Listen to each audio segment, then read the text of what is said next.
Well, like Ann said, my name is Randy Hanson, and I've been teaching at Rice University and Arizona State University for the last about 10, 12 years. And my family and I made a decision to sort of move back home, which is difficult as academics because you don't get to choose where you live, you follow jobs. And this took us several years to do, but we have happily made our home in beautiful Duluth and are enjoying that. I'm pinch hitting, as Ann said, for Maggie Adamek today, who you may know is an accomplished person in a variety of fields, but she's doing a lot of work in sustainable agriculture activities here on campus and around the state and really around the country. And I'm not promising to fill her shoes, but hopefully what I'm going to talk about will be resonant with what she would have presented. My primary research for early on, at least, and continuing, was on nuclear waste issues.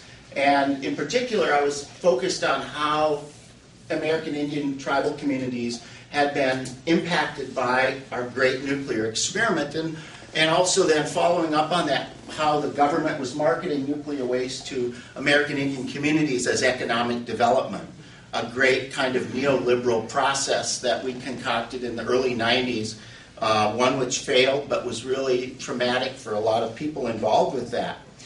I taught those issues a lot, the conflicts and the kind of interminable problems around nuclear waste, and students really began to turn off and really kind of communicate to me that this was a real downer. And can you talk about something that's about, good things and environmental and social solutions? And I was kind of led and nudged by earnestness and optimism and the openness of students into thinking about that and trying to figure out how I intersected with that. And so ASU was going through a period where they were investing massive amounts of money into sustainability, rhetoric at least, as well as some practice, and trying to figure out with both hands what sustainability meant. And I had been a long-term gardener, a serious gardener.